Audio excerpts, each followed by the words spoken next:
Welcome to the Rum Brothers. This is part one of our interview with Tim Swanson of Cigars Daily. He is one of the biggest cigar YouTubers out there. He's got his own online store and his brick and mortar store. He does it all. In part one, we go over his origin stories in the business. We go over his favorite pairings. And stay tuned for part two, dropping soon. Enjoy. Tim Swanson, Cigars Daily. Welcome to the Rum Brothers. We're so thrilled to have you here. Thank you guys very much for having me. This is cool. This is great to get a chance to chat with you guys. I like what you're doing. Woo. Well, thank you. We like what you're doing too, and we're thrilled to talk to you. So let's start. We like to talk about first what we're smoking, what we're drinking. Unfortunately, I'm not in a good place to smoke. As Dylan told you, smoking in a garage that is inside the house is not a good idea. Yeah. So I'm just inside. But I have this $2 topper cigar that I like to pull out and chew on while I'm in this. So it makes me feel cool. Excellent. All right, Tim, what you got? I am smoking the box press right there. Box Press Rebellion American Viking cigars. It's a dark Habano wrapper. All right, and box press, one of my favorite blends for the dark Habano wrapper, and it's got my signature guy on it, which is a little pawn wearing a crown, which has cool. a deep backstory for me. But this is it's one of my babies. Very cool. And I have the Obrigado. I'm horrible at that, but anyway. And it was funny you just told the story about why all the labels say first edition, because you bought like 100,000 of stuff. But I got the first edition. It's a first edition Obrigado. Yeah, the difference in price when you're printing cigar labels between printing 1,000 and 100,000 isn't that much. So that's funny. 100,000, and then you realize that it's the first edition for a while. Yeah. So that's a great that's something I never thought about. So for you, as somebody who's got a brand, how much to you does it cost to print one cigar label? If you got 100,000, how much is one? That's changed. That's changed a lot. So here's sort of the way that it's worked, and prices have gone up. But essentially, when I first started doing this, if you were going to print 1,000 labels, okay, you just make 1,000 cigars, they could cost, anywhere from 75 cents to $1 a label, which is a lot. I mean, that's because you're adding that to the price of the cost of making a cigar. Yeah. And that, there are setup fees within that and die casting fees and all kinds of stuff if you're going to have embossed things like that. But once you scale up quantity, then it's just a matter of the raw materials of paper, the ink, and the printer's time. And so if you get up to at around 100,000, they were 1 penny a piece. I mean, they cost a few cents a piece to print at that point. Now it's with a lot of bands, it's doubled. It's the price of a cigar isn't tremendous. It's 2 cents a piece. But when you think about what you're going to go pay, several $1,000s to print bands, doubling the price is a lot. Yeah. No, that makes a lot of sense. And it also goes to show you still can buy something for 2 pennies.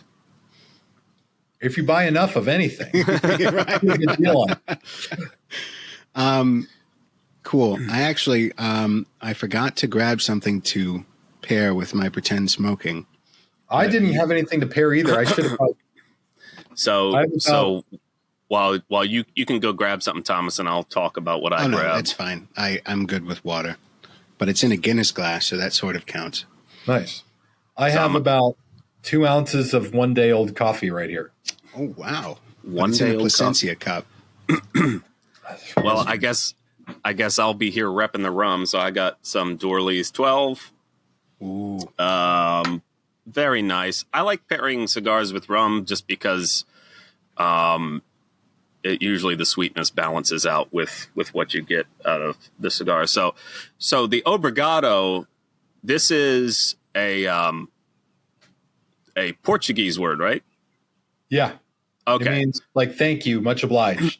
Yeah. And this is a Habano Oscuro, and it's a Nicaraguan filler binder, right? Yes. Yeah. Okay. All right. I can remember stuff. Great. I know things. I know things. Cool. Yeah. So Tim, I know you're not the biggest drinker, but I appreciate in your videos, your shelves in the background and all of the spirits that you do have.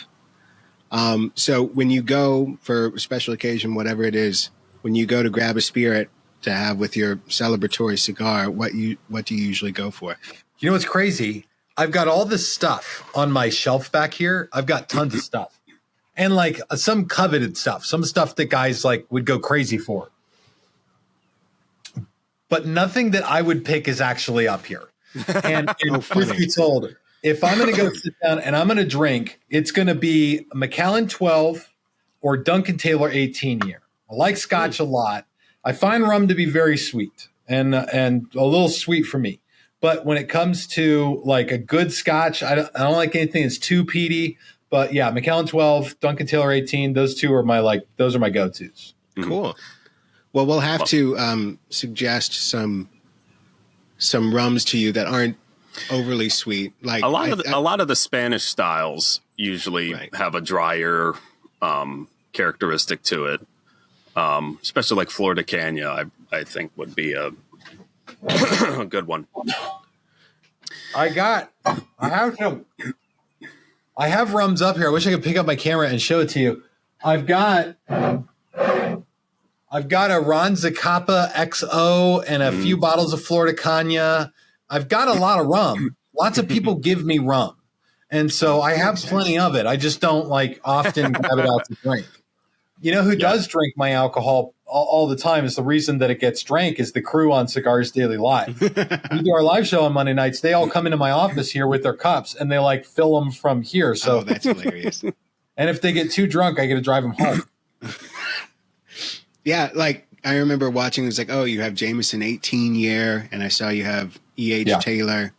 So you have a lot of nice bottles up there. So those typically, I mean, once in a while we'll get a bottle of something nice for ourselves, but most often they're gifts from a vendor, a manufacturer, a cigar maker that's like, hey, thanks for spending so much money with us this year. Here's a bottle of something really nice, and they'll kick back a nice bottle, and those are great. Yeah, like. The higher end bottles, what am I looking at? The Jameson 18 year, that's good stuff. I've got a Glen Moran, really nice Glen Morangi somewhere. I don't even know. Yeah. Covetous stuff. That's cool. I was listening to your interview, the recent one with Nick Perdomo, and I know he likes to pair with whiskey and talking about all the different scotches. That's something that we aren't as well versed in, and eventually, hopefully, we're gonna go more into that. I think Dylan more than me. But yeah, I can't get my head around the smoky peaty Lafroig stuff. Oh, that's my birthday bottles, the Lafroig quarter cask. So yeah, have you? So Dylan, have you been into peaty stuff for like? Has that been your mainstay for a long time? Probably. So one thing I have to do is kind of acclimate my palate to a lot of different things. For the business I'm in. So I go on different binges is a horrible word to use here, but you take binges 4As. Yeah. So like, I'll get on a gin kick and then, bourbon's probably the most recent one, but I'm getting back into rums. The only one I don't do a big tear on is tequila. But with Scotch, I love Lafroig. I love the Islay whiskeys. My buddy just came back from Campbelltown and in Scotland, that area, and he brought back some cool stuff that we got that we shared while watching the State of the Union. So that was funny. State of the Union. That's when you drink for that. That's when you do mushrooms, bro. That's like, oh my gosh. That's when you get crazy. Yeah. Well, I was out here. I was like, I was puffing hard on my cigars, and we had the Eagle Rare, and then we had the Scotch he brought. He doesn't like peat though, so it was a very vanilla-y, butterscotchy cool. Scotch. But yeah, Lefroy Quarter Cask is probably my go-to if I had to pick one. I think a lot of guys start off in spirits and with sweeter stuff. I think bourbon is a pretty natural first step for a lot of guys. Sweeter rums are. And over time, it makes sense. A lot of guys will start to gravitate toward drier or peatier stuff. And I was having this conversation with a dude at Total Wine, and I was talking to him about sort of how cigar smokers will start for a lot of times in the more mild Connecticut shade and stuff like that. Then they'll make their way into stronger stuff like Maduros and broadleaf and Mexican San Andreas, stuff like that. And he said, drinkers are the same way. A lot of guys will start off with sweet bourbons and make their way over time into eventually end up with really peaty scotches, and that's just kind of how the palate rolls. It does come full circle, though, I would say. A lot of time, and then you come back to rediscover and get the Sugarfoot, right? No, but we had an interview with Pete Johnson. We just kept saying diabetes the whole time. So now it's stuck in my head. But I will say, Tim, so one thing that does get stuck in my head, the first time I made a comment on the live stream and you guys read it and you do your voices and stuff, the way you read my name, it is forever ingrained in my head. You're like, Dion DeSalvo. And Terrence just said, or just Dylan. And I was busting laughing. I was just like, oh, that's hilarious. So now I just hear in the back of my head every once in a while, Dion. But so no, I'm big fan of the Cigars Daily channel and stuff. And I, you guys send so many good sales, and it's like, wow, I just got a bunch of cigars, and here's another good one. So, but I used you guys for our church cigar get together. I should post a picture from that on the group, but you should. I was telling. Well, I was going to, but when I get real tired, my one eye droops. So the pictures of me so I was like, I'm a little vain, but I'll put it up anyway. We really enjoy everything you guys do. Not to derail, I know Thomas has an outline of things. No, that's great. That goes straight into, it's funny, a lot of the cigar brand owners are like, go support your local brick and mortar tobacconist, all this stuff. And what's cool about you is you have this business, you have the Cigars Daily HQ, which is like a brick and mortar local tobacconist, but you have this huge online presence, through YouTube, social media and everything. And then you have your online store. So buying from you, even though we're on the East Coast, it feels like you are our local tobacconist, but you're just online. It's pretty cool. Well, when we started Cigars Daily, that was the vision, build community and provide the service as well. And the catchphrase is, we create the best damn cigar content online in exchange for the opportunity to offer you the best value in cigars that we can. And that's always been the vision, sort of two halves of that, of what we do. Right. And then we launched, and, we had about 15,000 subscribers before we ever opened our doors on day one. And then, wow.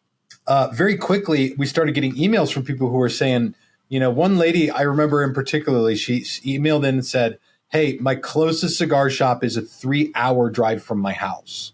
And so it doesn't make sense to go to the lounge very often. She said, so Cigars Daily has become my online cigar lounge, the community where I hang out with people, and my online cigar shop. She's like, it really is like the cigar lounge experience with me online and with the crew here. And that was like, wow. And then we started hearing that a lot from people. And so there seemed like there's a lot of states where the taxes are terrible, or the regulations are so bad that you can't have a cigar lounge. And then also states and counties where the population is so spread out, there's not a huge dense urban population where it doesn't make sense to have a cigar shop in a town of 3,000 people or 8,000 people. And so for those people, it's pretty natural as well. And that's what it's the thing that I value the most about Cigars Daily, other than the fact that we wanted to create the kind of place that we would want to make, like we would want to shop ourselves. And so everything kind of comes with that grain of like, how do we make it like, would I do this? Would I come to this place? Would I buy this? Would I watch this video? But then it becomes attainable to a bunch of people who otherwise wouldn't be able to have it. So, it feels like we're able to provide value in a way that we didn't fully even expect up front. And that's a privilege. That's very cool. That leads me to one of our big questions is we want to know the Tim Swanson origin story. Like, how did you get into all of this? And like, what led you to create Cigars Daily? How did you get into cigars in the first place? And why were you like, oh, let's start? I mean, you got into it a little bit, but like YouTube, I want to be the YouTube personality. He just cuts it. It's like, okay, no, you can't ask that question. I've never told this story online before. Oh, so we're getting the scoop? Yeah. Where's this going on your YouTube and everything? Yeah, YouTube, Instagram, or we can cut whatever. We can cut whatever you want if you just want to. If you just want to chat. Okay. Well, I'm going to tell you guys. Ooh. And I'm gonna try to tell this in such a way that you guys can just use it. Okay. All right, great. All right. Yeah, and if you're not happy with the way you say it, we can redo it. No, just cut it. I always, just so you guys know, when I post a video on YouTube, I always print my first cut. Always. So I did that in school too. When I'd write a paper, I'd always turn in the draft. But I also aced 4 years of honors English doing that because I love to write and I love to present and I love to orate. So thank you for asking. All right. Origin story. Here it is. The reason I don't tell this story a lot is that it involves a lot of moving pieces and a lot of parts that that I don't like. I don't want to get anybody in trouble, I guess is the way I'll say it. I certainly don't want to get myself in trouble, for the love of God. But here's the story. I went to college to be a church worship leader. Okay. I was a worship leader in churches. I graduated with my 4-year degree that only took me about 7 years to get. But I was busy. I had things going on. I was engaged. I had a band. Band's very important, more important than school, especially when my parents were paying for the school and not me. Well, I graduated from college, got married, was working at a church, and I went and did a church plant and did the church plant for a while. I want to be, by the way, in this as respectful as I can with this, because there's a key component of this that's pretty fresh. I planted a church with another pastor, a guy who also worked in the cigar industry, who very unfortunately and very tragically passed away about 3 weeks ago, maybe a month ago. Oh, yeah. A guy named Bradley from the TNT Cigar Reviews. And him and I were doing church plant stuff together. And anyway, we planted a church and we did that for the better part of 2 years. And it just didn't really ever take, it just didn't really ever take off. And at near the end of it, we were like, it was getting ready to close the doors on that. And I went legitimately like 2 months without a paycheck. And I was like, I got to do something. I had a wife, 3 kids. I mean, I had a lot going on. So I got a job at a boxing gym teaching, boxing and fitness to soccer mommies. And I got a job at a chain of cigar shops called Cigar Warehouse out here in Arizona. And Cigar Warehouse had 6 brick and mortar locations and a website called TNT. Well, I was just a clerk there. And every day I would go in to be a clerk at the cigar shops. And I would hear the regulars, the lounge lizards, the guys that come in every single day. They would talk about the same thing all day, every day in the lounge. And that was what a tragedy it was about this place called Cigar Warehouse and how much potential the place had. And that was because of this. This company had been started by a Russian fellow who eventually was arrested for attempted murder and went away to jail for the rest of his life. And so at the time, I'm working for this company that's owned by this guy who's in prison, and the company's being run. It's in receivership. It's being run by a lady who's just running the thing into the ground. I'm just like, it was like the light bills weren't getting paid, like stores weren't getting open, product wasn't getting ordered. It was just like, it was a mess. And I'm like, I'm working a 9 to 5, a few days a week at this place, being like, God, is there a future here? Eventually I met the attempted murderee. The person who had the murder attempted on them also happened to be the ex-wife of the owner of the company. And the courts were going to be giving this company to the ex-wife. And so I kind of got to know her, became friendly with her, and I eventually went over to Bradley, who we were planting the church with, and I said, dude, I have to tell you the story about this cigar company. And I sort of laid it all out there for him. I'm like, here's what happened. This guy, he tried to murder his ex-wife and some people, and then he got caught and he went away to jail, and now like the thing isn't doing well. And I said, I got a crazy idea. I think we could probably not do worse at running the place than this current lady. So we pitched the idea of him and I coming in to run this company. We pitched it to the ex-wife, and she took it to the courts, and they said yes. Wow. And so I went from being a church music leader to being the operations manager for a chain of brick and mortar shops and a website called TNT Cigars, like overnight. And by the way, knew nothing about business, nothing about cigars, nothing about any of this stuff. And so it was literally for me, like a year and a half of just drinking from the fire hose every single day. I had to learn how to run how to run a website. Like, how does the back end of a website even work? Like, what do you do with that? How do product images work, and all the ordering apparatus and APIs and integrations? And I had to learn all that. I had to learn the cigar industry. I had to learn like how you buy cigars. What's the margin on a cigar? What's the markup? I had to learn about tobacco taxes, which I didn't even know at the time, that in Arizona, you're supposed to pay your tobacco taxes every month. I didn't know that until I got audited by the state of Arizona for not paying my tobacco taxes. And they told me, they were like, don't worry, because you haven't paid your tobacco taxes. Don't worry, because the person who ran the company before you also didn't pay the tobacco taxes for the previous several years. So we are going to audit you for several consecutive years back to back. And I got to go through like 3 tobacco audits in a row in my first year in the industry. And so I learned a lot at a very, very fast pace. I got to learn, but the other side of it is that I got like an Ivy League education in the world of cigars. This company had relationships with a lot of factories. So I'm like, not only am I ordering from vendors, which, by the way, is a perfectly normal matter, of course, for a cigar shop to order from the vendors individually. You want some, Espinosa cigars, you write an email to Espinosa, you say, here's what I'd like to order, and you order it. You go to Plasencia, you're going to order from them, here's what you order. But there's also this other side of it where you can order directly from the factories if you have the right relationships.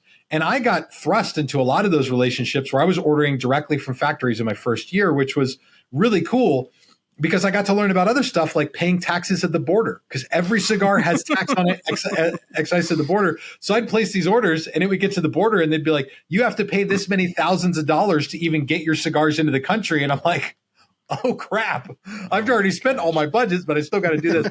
So anyway, it was the most wild, crazy ride that I could ever explain to you. And again, I'm trying to be really respectful of people involved here, but everything from like mob and mafia type characters to, getting audited by the state for several years. We got sued by the state of Texas. I mean, the craziest stuff that I've ever experienced in my life, I experienced while I worked there. Wow.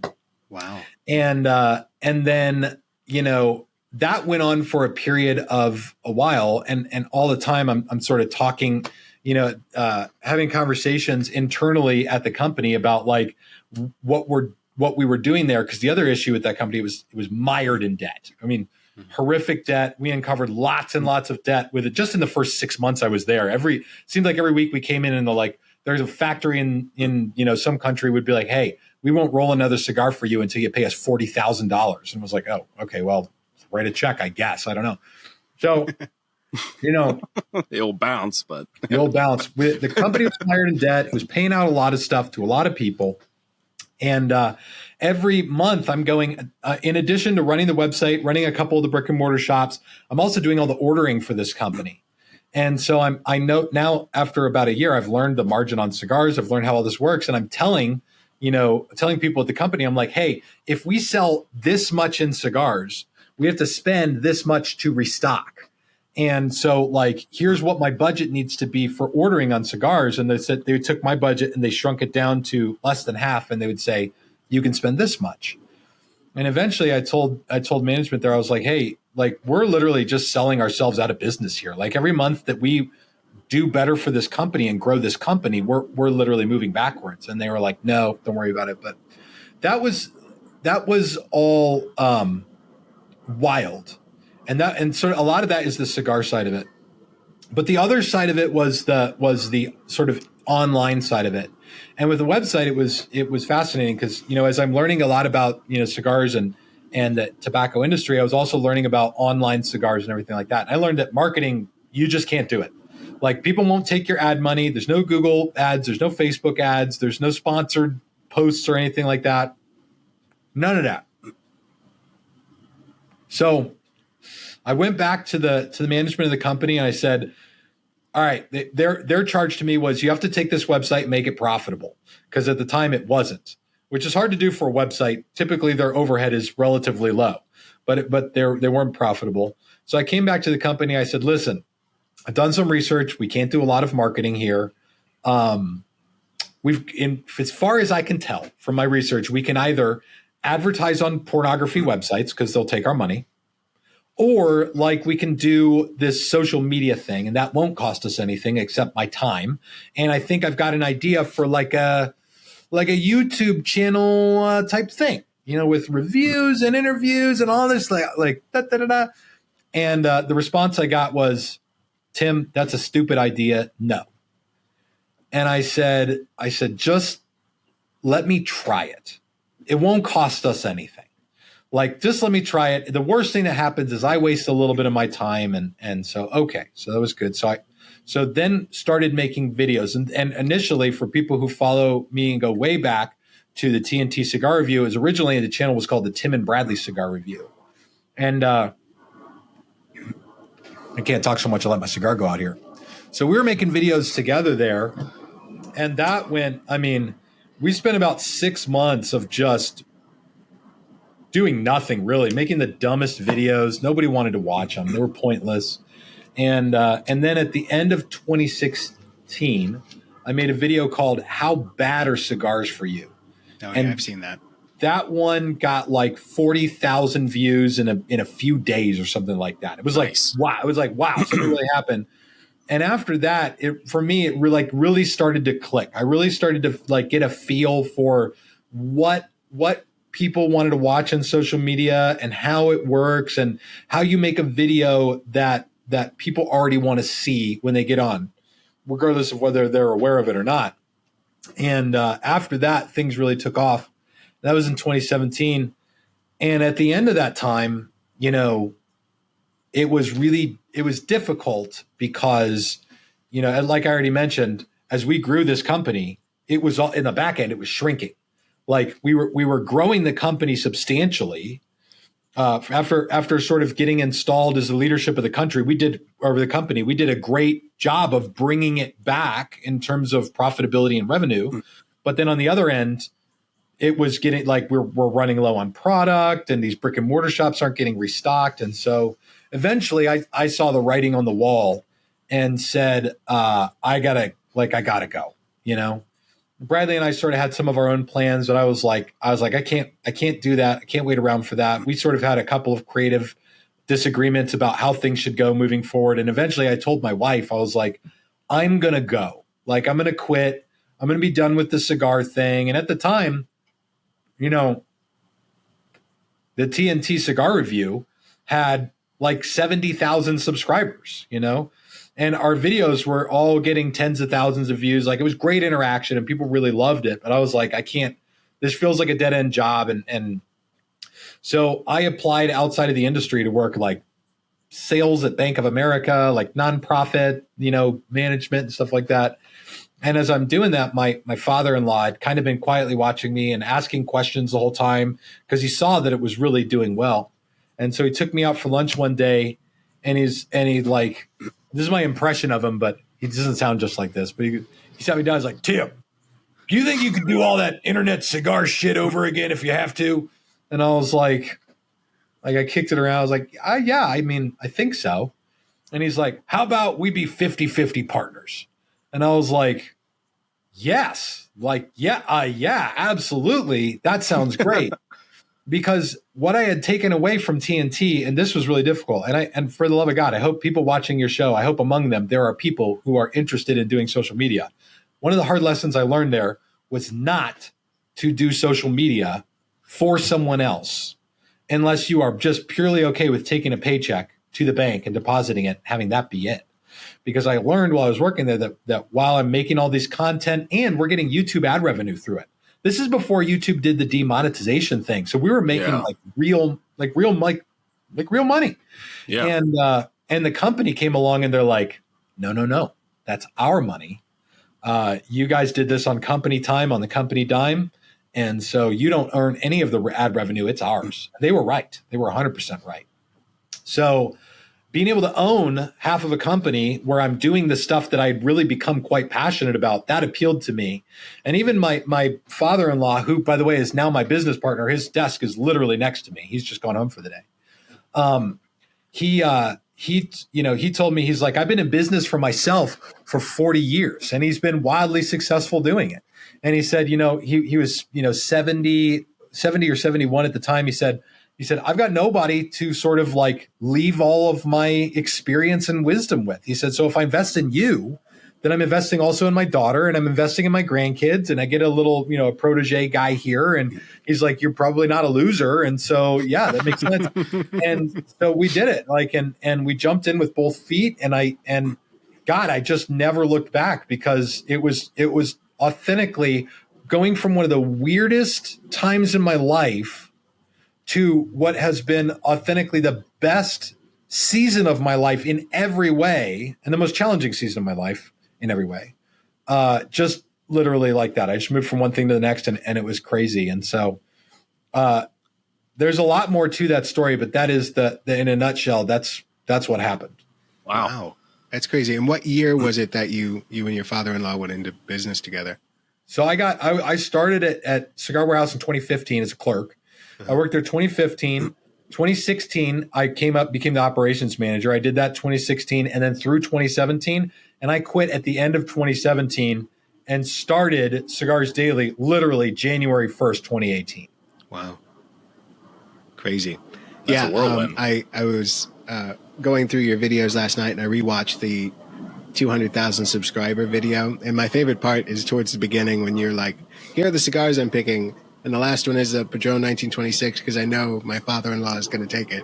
And then the first thing, you go to his office and you're like, hey, which cigar would you like? And he looks like, oh, Padron 1926. Yeah, it was so funny. That's him, man. Yeah. That's my pastor's favorite cigar too. So, dude, you learn people really well when you're work married to them. I'm sure you guys know. I'm sure you guys know each other very well, right? Like, you work with someone, the more you work with them, the more you learn them, and that's it. With him, it's a blessing. Like, I can't think of another person in my life that I've learned more from and grown more knowing than him. Wow, that's amazing. Yeah, because I mean, Dylan and I both have father-in-laws. I'm not sure if either of us would want to necessarily go into business with them, but I am. Cut. Don't cut that out. But I just, because one of my questions was going to be, how is it working with your father-in-law? Because that's not a common dynamic you hear. No. I mean, it's a Wonderful Life when George's brother works for his father-in-law, but you don't hear how that goes. So yeah, tell us more about that. That was a random poll there. Yeah, I don't know. It just popped into my head. Love that movie. All right. Sorry. How long has it been since you've watched It's a Wonderful Life? Did you probably yesterday? 3 months ago. Yeah. Working with my father-in-law is great, man.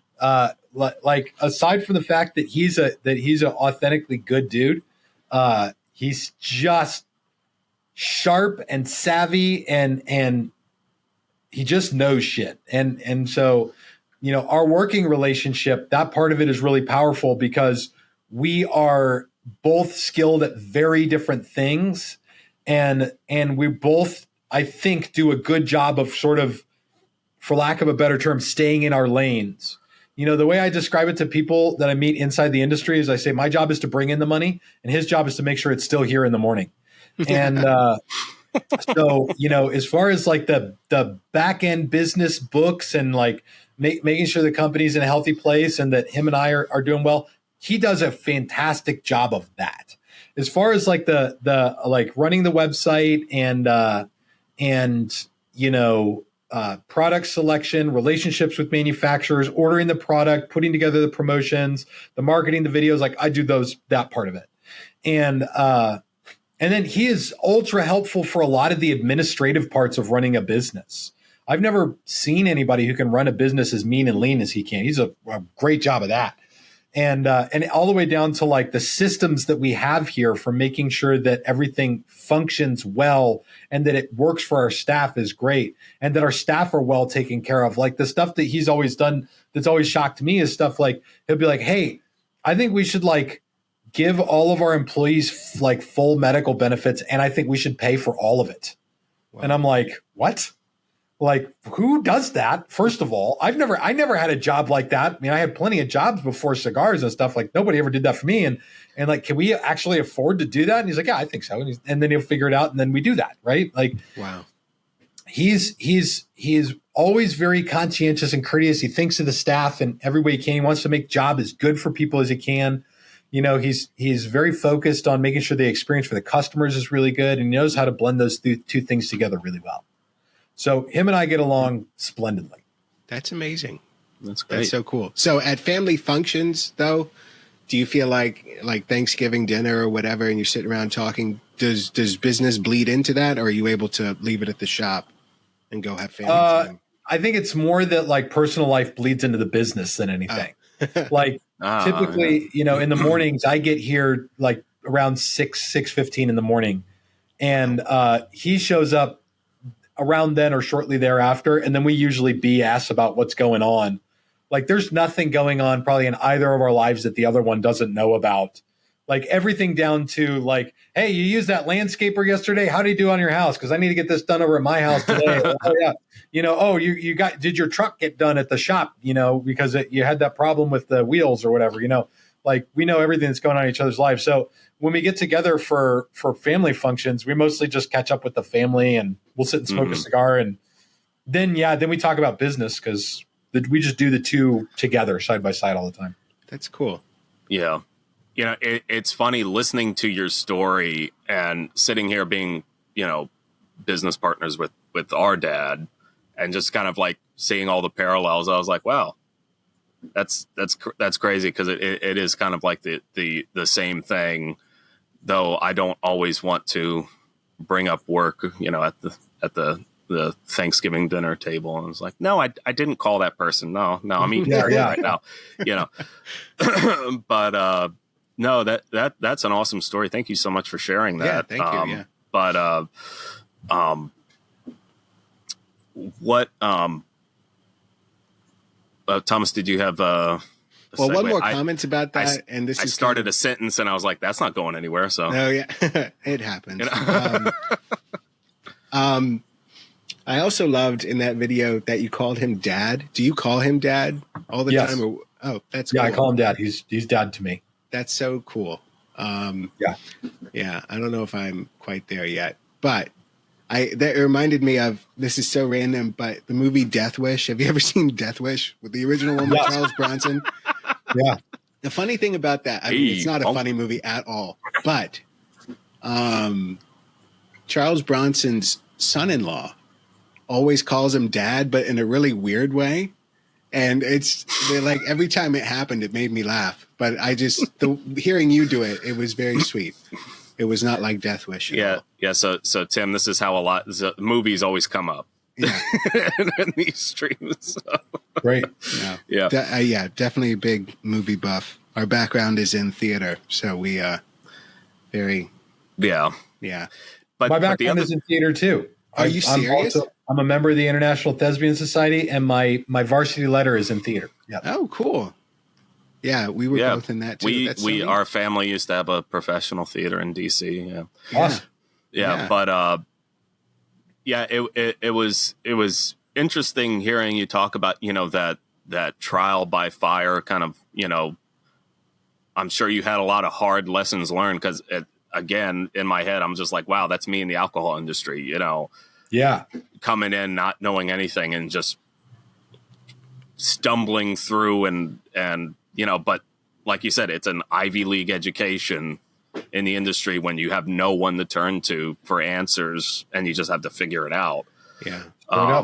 Yeah, it makes for a lot of frustrating days. I remember because I would working my day job, making like deliveries of cases of whiskey on my lunch break and stuff like that. It was tough. And like waiting for people to, because when you're in the distribution business, where we were like the middleman because it was a 3-tiered system, or still is. So we would, we try to meet with people, but you can't get anybody on the phone. So you have to go to the place and then you have to say, hey, when can I'm here now, but you're not going to do any tastings now. So when can I come back so you can do the tasting? So it's like banging your head against the wall.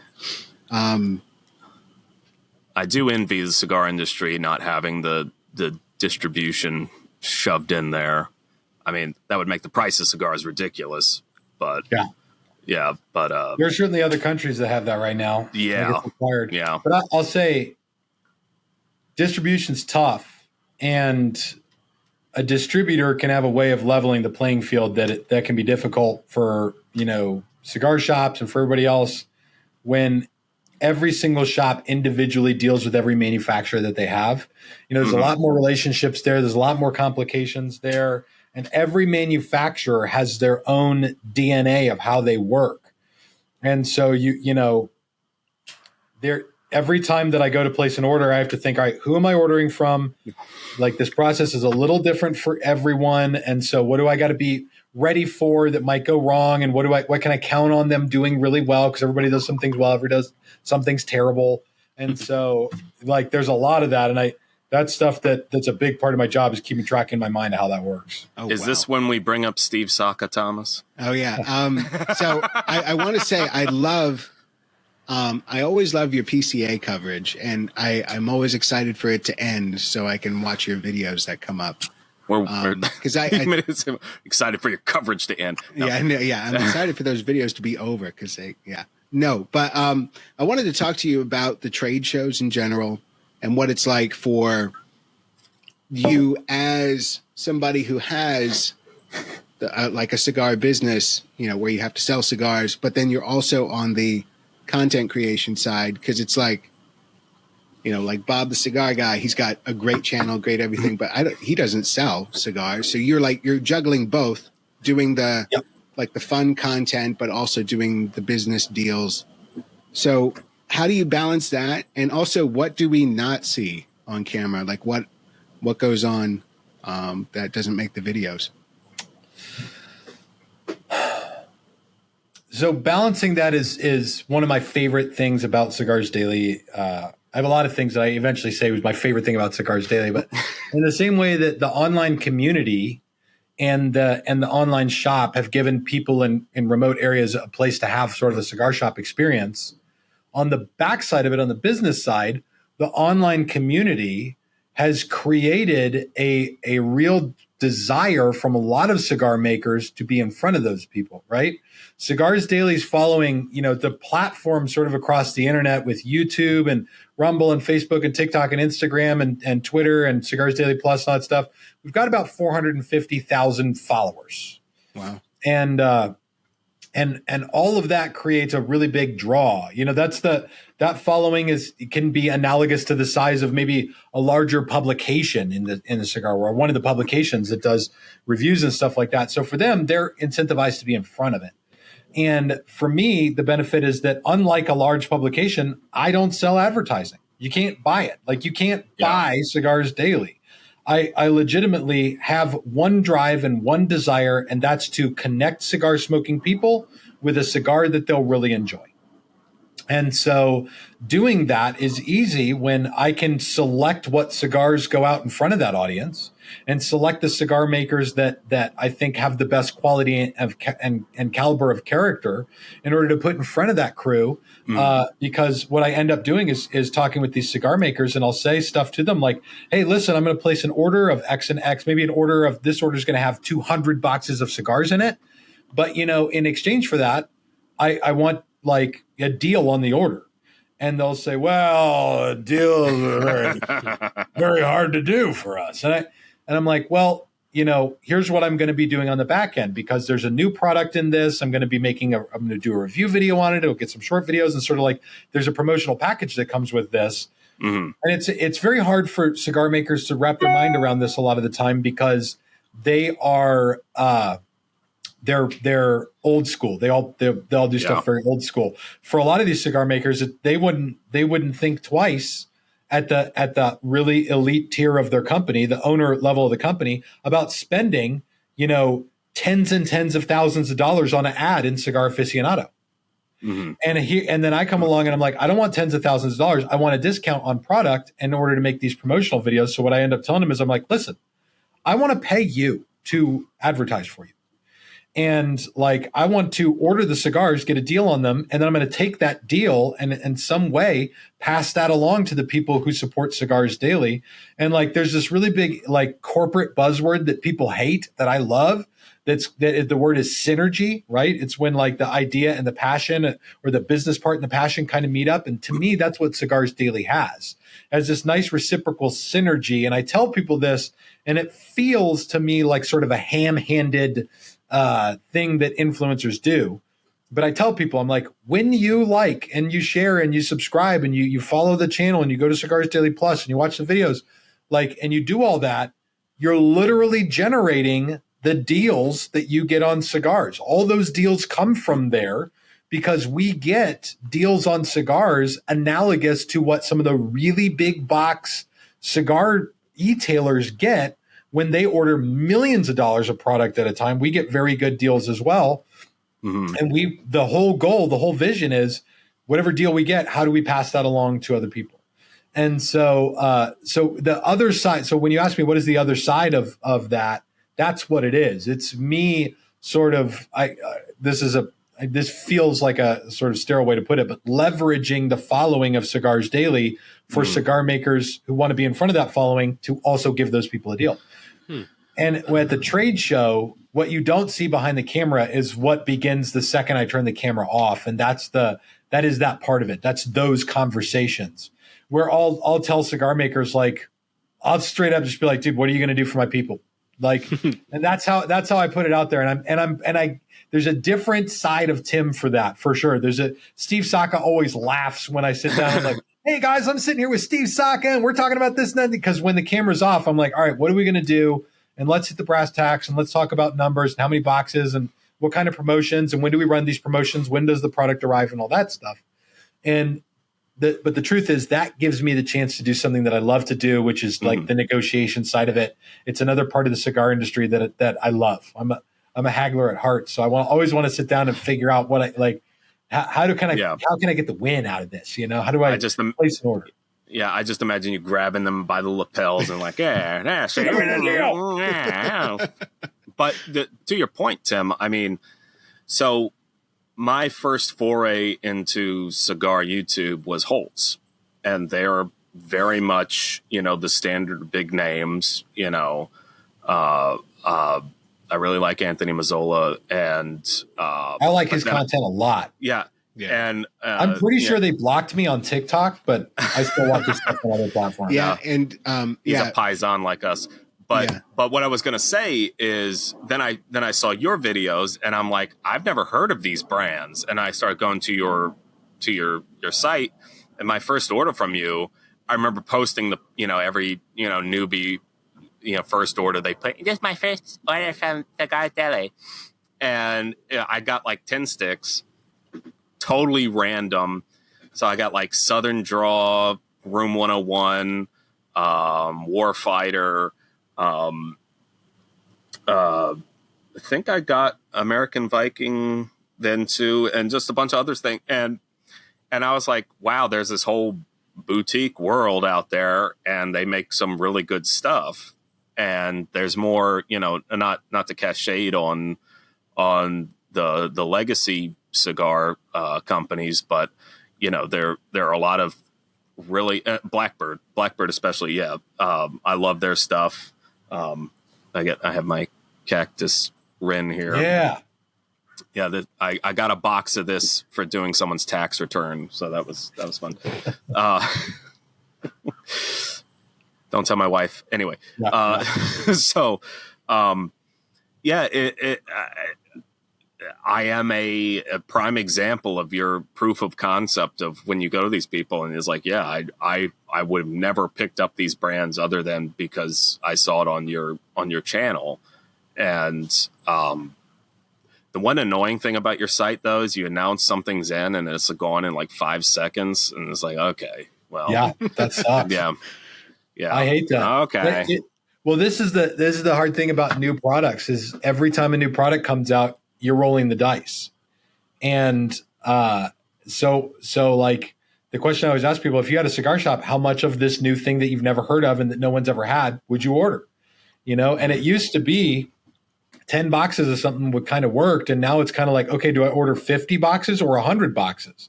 And like the other business side of it is, inventory is money. So I can't be sitting on a bunch of product for a year. Oh, goodness gracious. But then it's like, and also when a new cigar comes out, this is interesting. I don't think people think about this. When a new cigar comes out, if it does well, and not all of them do well, new cigar comes out, and what'll happen is it operates sort of like the box office at the movies, right? So for the first however many weeks that it's out, it'll do really well, exceptionally better than it's going to because everybody wants to try it.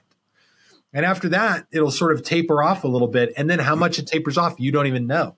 Room 101's Johnny Tobacconaut hit really strong and then just kept crushing it. And I cannot keep that one in stock. I've ordered it like 5 or 6 times.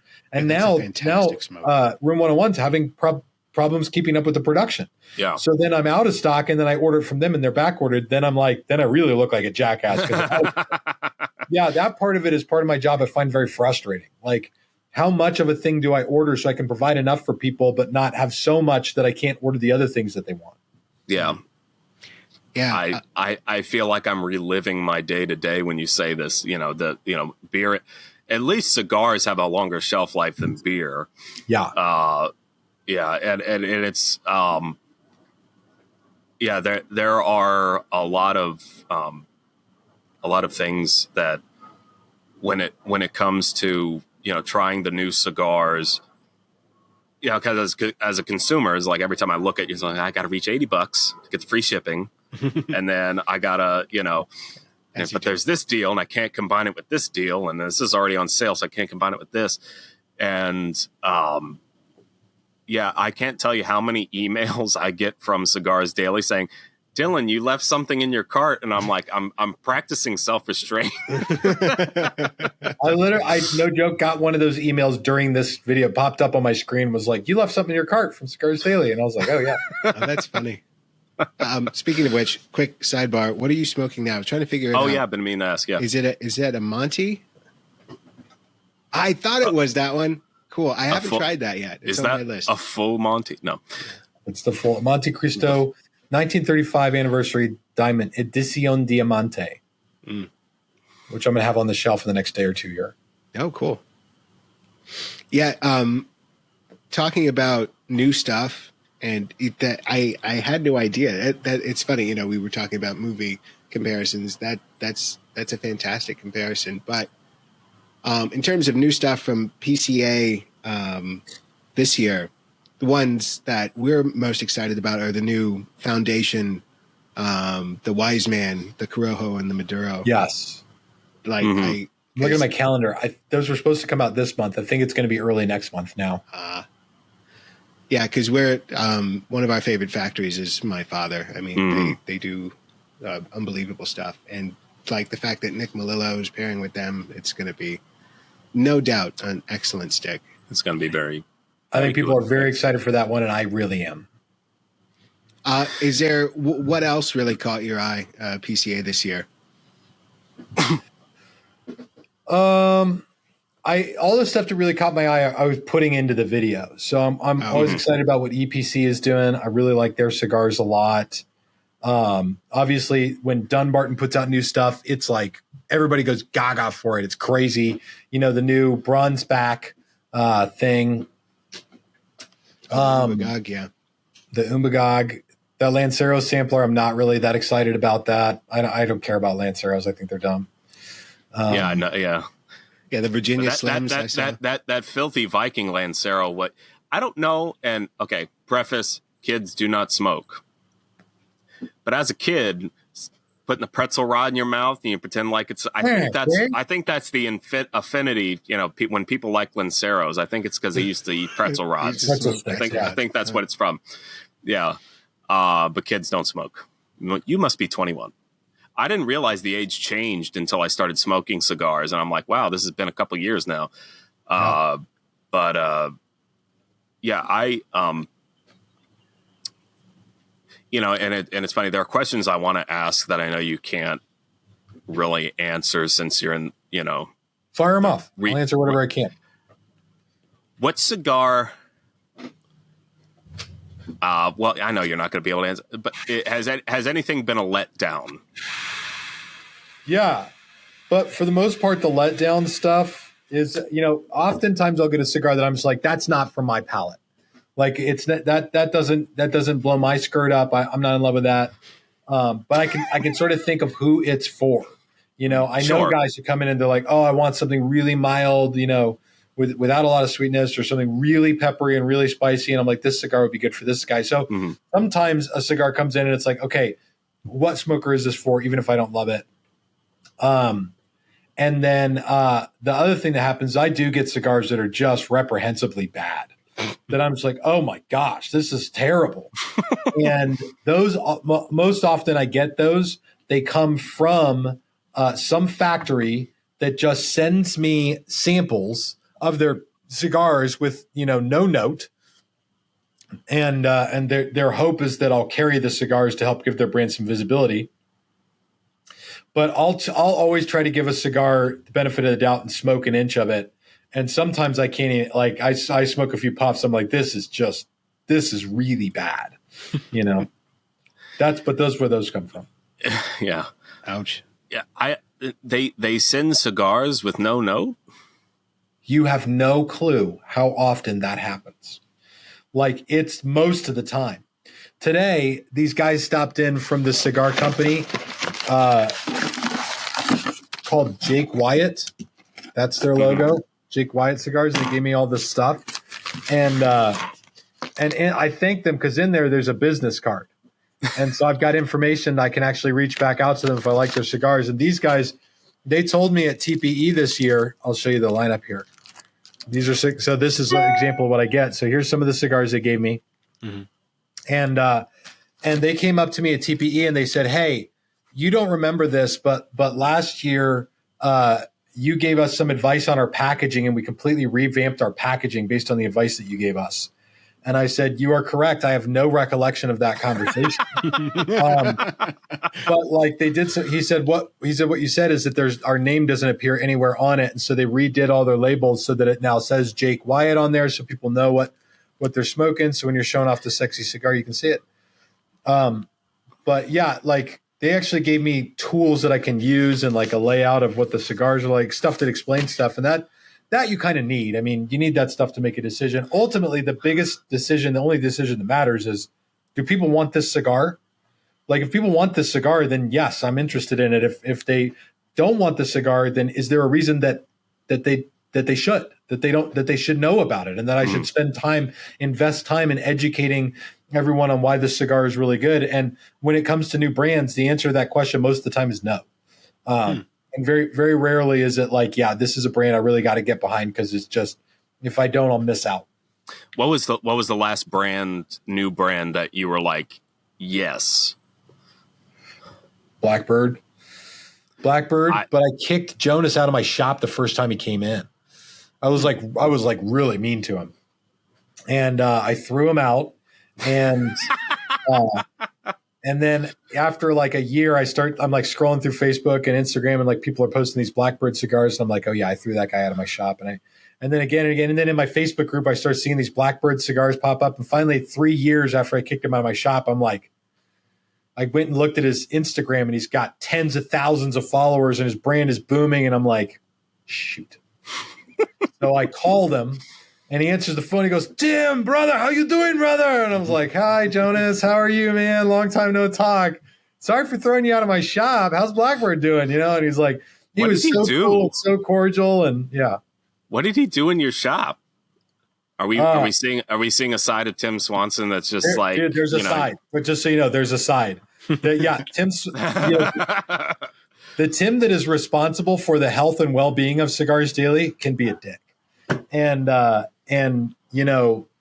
that is most often with cigar makers, if they don't come through, don't keep their word in such a way that it hurts the audience and they don't get something that they're expecting, I'll go after it really fast. And with this guy, he just, Jonas came in, and I think I told this story on my channel before, but he came into the shop and effectively just walked in with no appointment, which is fine. A lot of guys do that. And I was like, listen, dude, I don't have time for this right now.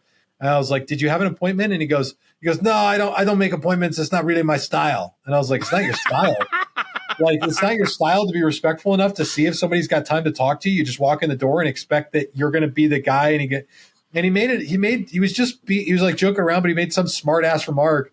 And I probably wasn't in a good mood that day. And I was like, get the fuck out. I was like, I don't want to carry your cigars. I don't want to talk to you. I don't want to see you. You got no respect for anybody else's time. I'm sure you're not going to have a respect for my company and for Cigars Daily and blah, blah, blah. And then a few years later, like him and I now, we work really, really well together. But like I think respect is, to me, respect is a language that is spoken through actions that I think younger generations have lost sight of, that I've learned to speak, doing a lot of church work and cigar work, working with older men. You learn that respect is a language, and that language is spoken with actions. Yeah, that's hilarious. Someone would cold call and just be like, that's not my... what probably happened is it probably worked with him with someone, and he's like, oh, it worked with this person. And then he effed around and found out. But, luckily it worked out because like I love the Cactus Wren. I love the Mexican San Andreas. I took a trip down to Charlotte to visit a supplier, and I smoked through most of my box of this. But the Jackdaw, I love that one. That's one of my favorites. And I got a pack of the, I get some budget sticks. So I got the Nest budget. I've got some Glitch Habanos. But while we're talking about, budget sticks, the Rico Barato Maduro, I got that in. And I know it's a budget stick, so each one, there's not the consistency isn't there, but man, I've gotten some ones that had some great like teeth on it, and that punches really far above its weight. Good.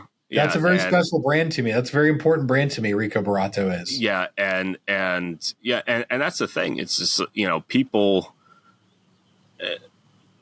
There's something about cigars where it does create this community where it's kind of like a classless community. Everyone, people get together, smoke cigars, and the fact that there's quality stuff that everyone can access, I think is really important.